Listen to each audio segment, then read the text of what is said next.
Good morning friends, मैं इंदू लच classes के यूट्यूब चैनल पे आप सभी का अपनी करंट बम की क्लास के साथ हार्दिक स्वागत एवं अभिनंदन करता हूं। सुबह के 7 बजे 10 बेहतरीन प्रश्न, सभी लोग ज़्यादा लाइव आ जाइए। इस वीडियो को जितना हो सके शेयर करिए। सारे प्रश्नों को आप अच्छे से तैयार करते रहिए। वैकेंसी आ चुकी है यूपी पुलिस की बहुत बड़ी मात्रा में, जितना हो सके आप मेहनत करिए और इसी वैकेंसी को अपनी लास्ट वैकेंसी मान करके जो है अपना जो है गोल अचीव करिए। तो आप ही के लिए आज का मैं एक विचार बहुत उत्तम लेके आया हूं, जो अब विद्यार्थियों के जीवन में सबसे ज़्यादा समस्या का कारण बनता है। तो विचार है क्या, देखिए क्या कह रहा है आज का विचार। पूरी तरह वश में किया हुआ मन हमारा सबसे अच्छा मित्र होता है, लेकिन ये अनियंत्रित हो जाए तो हमारा सबसे बड़ा शत्रु हो जाता है। सारा खेल में मन का है, सारा खेल मन का है।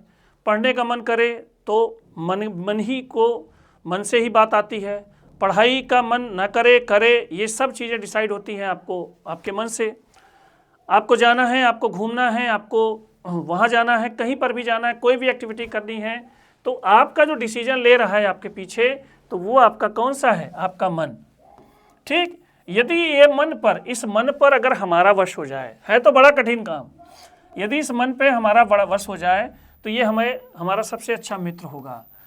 ठीक, सबसे अच्छा मित्र मतलब ये हमें सही सलाह देगा कि हमें पढ़ना चाहिए, कितना पढ़ना चाहिए, जाना चाहिए कहीं पे कि नहीं जाना चाहिए, हमें किस समय कौन सा डिसीजन लेना चाहिए, तो हमारा सबसे अच्छा दोस्त होगा। लेकिन ये अनियंत्रित हो जाए, अनियंत्रित होता भी है, इसी वजह से हमारा मन भटकता भी है। नो डाउट इस पर काबू करना बहुत कठिन काम है। तो इसीलिए देखिए हम लोग का सबसे ज़्यादा नुकसान हमारा मन ही करता है। तो हमें अगर अपने सभी कार्यों को अच्छे से करना है तो सबसे पहले जिस चीज़ पर काबू पाना है तो वो आपका मन है। ठीक, ये अगर आपने कर लिया, ये काम अगर आपने कर लिया तो आपके जीवन में बहुत सारी बाधाएं, बहुत सारे गोल आपको अचीव हो जाएंगे। ठीक, बढ़ते हैं आज के करंट बम के पहले प्रश्न की ओर। भारत में राष्ट्रीय उपभोक्ता दिवस किस तिथि को मनाया जाता है? भारत में राष्ट्रीय उपभोक्ता दिवस किस तिथि को मनाया जाता है? दिसंबर 23, दिसंबर 24, दिसंबर 25, दिसंबर 26। ठीक, नेशनल कंज्यूमर डे किसके हितों को ध्यान में रखने के लिए बनाया जाता है? प्रतिवर्ष उपभोक्ताओं के। हम जो भी सामान लेते हैं उसकी श्योरिटी होनी चाहिए, उसकी गारंटी होनी चाहिए, उसकी वैलिडिटी होनी चाहिए। इन सभी का हित जो है, हाँ, अगर देखा जाए तो इस हितों के संरक्षण के लिए हम लोग पूरे वर्ष में एक दिन घोषित किए हैं। आपका कौन सा राष्ट्रीय उपभोक्ता दिवस, और वो तारीख है आपकी कौन सी? दिसंबर 24 को। 24 दिसंबर को प्रतिवर्ष हम लोग राष्ट्रीय उपभोक्ता दिवस के नाम से मनाते हैं। बढ़ते हैं अगले क्वेश्चन की ओर। क्वेश्चन नंबर 2, बढ़िया क्वेश्चन, बहुत बड़ा अचीवमेंट किया है हमारे देश के युवाओं ने। किस भारतीय टीम ने सैटेलाइट इंटरनेट अवधारणा के लिए नासा स्पेस एप्स चैलेंज 2025 में मोस्ट इंस्पिरेशनल अवार्ड जीता है? Astronet India, Bharat set innovators, Photonics Odyssey, Space Connect Chennai. पहले इस प्रश्न को समझिए। हमारी एक टीम गई थी, भाग ली थी। ठीक, किस काम पर, किस कॉन्सेप्ट पे काम की थी? Satellite internet. ठीक, सैटेलाइट से जो हम लोग इंटरनेट की कनेक्टिविटी प्रदान करते हैं, उस पर प्रोजेक्ट लेके गई थी, अपना काम लेके गई थी। ठीक, ये ऑर्गेनाइज किया गया था किसके द्वारा? नासा के द्वारा। उसका नाम, उस कंपटीशन का नाम क्या था? NASA space apps challenge 2025। अब प्रश्न आपको समझ में आ गया है। आप देखिए, मोस्ट इंस्पिरेशनल, ठीक, सबसे ज़्यादा प्रभावित करने वाला अवार्ड किसको मिला? तो उस टीम का नाम क्या है? और वो हमारी टीम इंडियन टीम थी, और इसमें जो नाम है Astronet India, Bharat set innovators, Photonics Odyssey, Space Connect Chennai. तो ये जो हमारी टीम थी, उस टीम का नाम है कौन सा? फोटोनिक्स ओडिसी ने नासा के द्वारा आयोजित नासा स्पेस एप चैलेंज 2025 में मोस्ट इंस्पिरेशनल अवार्ड को जीता है। तो इसका राइट आंसर है option number C, photonics odyssey. बढ़ते हैं अगले क्वेश्चन की ओर। हाल ही में मंडल पूजा का आयोजन कहाँ हुआ है? ठीक, एक त्यौहार है, और ये त्यौहार है आपका साउथ इंडिया का। ठीक, साउथ इंडिया में, और उस त्यौहार का नाम है मंडल पूजा, और ये आपसे पूछा है कि किस स्टेट में हुआ था। ठीक, तो पहले मैं आपको एक मंदिर बता रहा हूँ जो काफ़ी चर्चित मंदिर रहा है, शबरीमाला मंदिर। कौन सा मंदिर? शबरीमाला मंदिर। और वहाँ पे स्थित भगवान अयप्पा, भगवान अयप्पा से संबंधित ये आपका त्यौहार है, ये महोत्सव है भगवान अयप्पा से संबंधित। अब आप आंसर पे पहुंच चुके होंगे। सबरीमाला आपका कहाँ पे है? वो आपका स्टेट तेलंगाना, केरल, आंध्र प्रदेश, तमिलनाडु में कौन सा है? केरल में है। तो इसका राइट आंसर है मंडल पूजा समारोह आयोजन जो है वो किससे रिलेटेड है? केरल राज्य से रिलेटेड है। केरल के सबरीमाला मंदिर में आयोजित की जाने वाली एक पूजा कार्यक्रम है। ठीक, बढ़ते हैं अगले क्वेश्चन की ओर। Question number 4, travel plus leisure award, travel plus leisure award 2025 में किस एयरलाइन ने सर्वश्रेष्ठ घरेलू एयरलाइन का खिताब बरकरार रखा? मतलब इसके पहले भी वो सर्वश्रेष्ठ घरेलू एयरलाइन थी। ठीक, और उस अवार्ड का नाम क्या है जिसमें उसको प्रथम स्थान दिया गया है? उस अवार्ड का नाम है ट्रैवल प्लस लेजर अवार्ड 2025। ठीक, वो आपकी देखिए 4 एयरलाइनें हैं, Air India, IndiGo, Vistara, Akasa Air. इन चारों में से सर्वश्रेष्ठ एयरलाइन का खिताब किसे मिला है? तो वो आपकी जो है वो एयरलाइन है एयर इंडिया। एयर इंडिया को ट्रैवल प्लस लेजर अवार्ड 2025 में सर्वश्रेष्ठ एयरलाइन का पुरस्कार प्रदान किया गया है। तो इसका राइट आंसर है option number A, Air India. खड़ाखड़ आंसर देते रहिएगा, जितना हो सके इस वीडियो को शेयर करिए, लाइक करिए और कमेंट करिए। और जितने लोगों ने अभी भी हमारे लच क्लासेस के यूट्यूब चैनल को नहीं सब्सक्राइब किया है वह सब्सक्राइब कर लें। अगला क्वेश्चन, हाल ही में केंद्र सरकार ने किस राज्य के पार्वती अर्गा पक्षी वर्ण को इको सेंसिटिव जोन घोषित किया है? Uttar Pradesh, Bihar, Madhya Pradesh, Rajasthan. Eco sensitive zone मतलब क्या हुआ? पारिस्थितिकी के दृष्टिकोण से नकारात्मक। ठीक, नकारात्मक मतलब अब वो आपका खतरे में है, मतलब आपका क्या है? खतरे में है। तो ये प्लेस पर्यावरण प्रदूषण के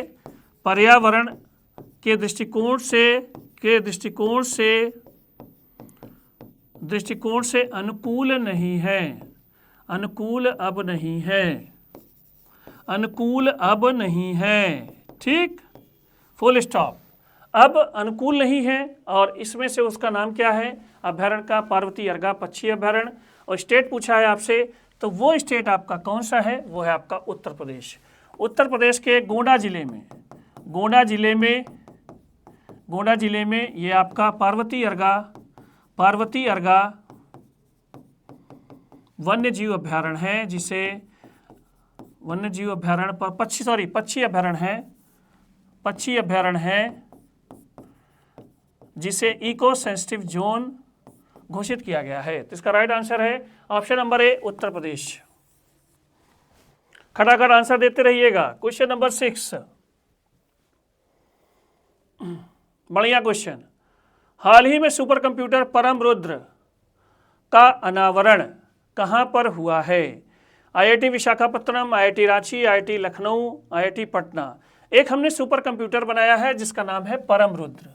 सुपर कंप्यूटर तेज गणना, किस लिए? तेज गणना के लिए, तेज कैलकुलेशन के लिए, आप कह सकते हैं तेज काम के लिए प्रयोग। ठीक, आप सुपर कंप्यूटर बनाते कैसे हैं? बहुत ही जैसे आप अगर भाषा में समझाना हो तो एक साथ कई प्रोसेसर का प्रयोग इसमें होता है। ठीक, मतलब क्या हुआ? जैसे हमारा जो कंप्यूटर है जिस अपनी गुणवत्ता के लिए जाना जाता है अगर, तो उसमें देखा जाता है कि प्रोसेसर कैसा है, प्रोसेस करने वाला जो आपका उसमें डिवाइस है वो कैसी है। तो सारा खेल जो है प्रोसेसर पर डिपेंड होता है ज़्यादा से ज़्यादा। तो अगर हम एक साथ कई प्रोसेसर लगाएंगे तो उस कंप्यूटर की क्वालिटी ऑटोमेटिक क्या हो जाएगी? बढ़ जाएगी। ठीक, तो पहले हम इसको अरेंज करते हैं और इस सुपर कंप्यूटर का नाम है परम रुद्र। अब आपको बता दें, भारत का पहला सुपर कंप्यूटर जो था उसका नाम परम 8000 था। ठीक, और हमने इस समय जो बनाया है परम रुद्र, और पूछा है कि किस आईआईटी ने इसका निर्माण जो है अनावरण किया है। ठीक, तो उसका बिहार में पहली बार आईआईटी पटना के विद्यार्थियों के सहयोग से इस सुपर कंप्यूटर का निर्माण किया गया है जिसका नाम है परम रुद्र। तो राइट आंसर है ऑप्शन नंबर डी, परम रुद्र। बढ़ते हैं अगले क्वेश्चन की ओर। हाल ही में अटल स्मृति न्यास का अध्यक्ष किसे नियुक्त किया गया है? जगदीप धनखड़, एम वेंकैया नायडू, वसुंधरा राजे, इनमें से कोई नहीं। अटल स्मृति न्यास एक्चुअल में है क्या? ठीक, अटल स्मृति न्यास, अटल स्मारक जिसका नाम है सदैव अटल, अटल स्मारक, अटल जी के स्मारक की देखभाल करना, ये काम है इस न्यास का। ट्रस्ट है एक, देखभाल करना। इसके साथ साथ अटल जी के विचारों को प्रसारित करना, ये दो काम हैं। और ये अटल स्मृति न्यास के प्रसारित करना अटल स्मृति न्यास के द्वारा होता है। एक ट्रस्ट है, एक संगठन है जिसके द्वारा ये दोनों काम किए जाते हैं। अब इसके जो अध्यक्ष हैं वो चेंज हुए हैं, जगदीप धनखड़, एम वेंकैया नायडू, वसुंधरा राजे। तो इसके अध्यक्ष जो बनाए गए हैं वो पूर्व उपराष्ट्रपति एम वेंकैया नायडू जी। एम वेंकैया नायडू जी को अब अटल स्मृति न्यास का जो है अध्यक्ष नियुक्त किया गया है। अब वो इस कार्य को देखेंगे। बढ़ते हैं अगले क्वेश्चन की ओर। क्वेश्चन नंबर 8, हाल ही में कहां रामानुजन डिजिटल संग्रहालय का आधिकारिक उद्घाटन किया गया है? केरल, कर्नाटक, तेलंगाना, तमिलनाडु। ठीक, बहुत बड़ा नाम है रामानुजन। ठीक, किस क्षेत्र में? गणित के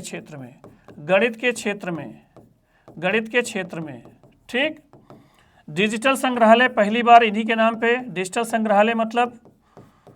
संग्रहालय मतलब होगा कि इसमें आर्टिफिशियल इंटेलिजेंस की मदद से जो है काम किया जाएगा। ठीक, इनके कार्यों को, मैथ से रिलेटेड चीज़ों को आर्टिफिशियल इंटेलिजेंस के माध्यम से रिप्रेजेंट किया जाएगा। और इस संग्रहालय का उद्घाटन कहाँ पर किया गया है? कहाँ पर है ये? 4 स्टेट आपको दिए गए हैं, केरला आपका, कर्नाटक, तेलंगाना, तमिलनाडु। इन चारों में से आपको आंसर ढूंढना है कि ये रामानुजन डिजिटल संग्रहालय कहाँ पर है। तो इसका आंसर है आपका तमिलनाडु के इरोड नामक स्थान पर यह संग्रहालय आपका स्थापित किया गया है। तो इसका राइट आंसर है ऑप्शन नंबर डी, तमिलनाडु। खड़ा आंसर देते रहिएगा। 2 क्वेश्चन और हैं। जितना हो सके इस वीडियो को शेयर करिए, लाइक करिए और कमेंट करिए। सिर्फ आपके 15 मिनट में 10 बेहतरीन प्रश्न लेकर के मैं आपके सामने उपस्थित होता हूं। बहुत ही बढ़िया कंटेंट, आप सभी लोग इसको डेली तैयार करते रहा करिए। आपके निश्चित ही आपके एग्जाम में इन प्रश्नों से मुलाकात होगी। अगला क्वेश्चन नंबर 9, हाल ही में न्यू बैलेंस का पहला भारतीय एम्बेसडर किसे नियुक्त किया गया है? आलिया भट्ट, जानवी कपूर, स्मृति मंधाना, इनमें से कोई नहीं। पहले तो जानेंगे न्यू बैलेंस है क्या। ये एक कंपनी है, बड़ी कंपनी है, MNC है। ठीक है, ये बहुराष्ट्रीय कंपनी है जो क्या बनाती है? खेलों से संबंधित सामान बनाती है। कपड़े हो, जूते हो, ठीक है, स्पोर्ट्स मटेरियल हो, ये बनाती है। बहुत बड़ा ब्रांड है। ठीक, अब इसने अपने प्रचार के लिए एक भारतीय एम्बेसडर को नियुक्त किया है जो इनका प्रचार करेगा। ठीक, एम्बेसडर मतलब जो प्रचार करने वाला व्यक्ति होता है। अब उनमें से पहली बार इंडियन को शामिल किया गया है। पहली बार ये किसी भारतीय को ये जिम्मेदारी दी गई है। अब देखिए, इसमें जो हैं सब लेडीज़ हैं, आलिया भट्ट, जानवी कपूर, स्मृति मंधाना। तो इसमें जिनको न्यू बैलेंस ने अपना हायर किया है इंडियन एम्बेसडर अपने ब्रांड के लिए, तो वो है आपकी जानवी कपूर।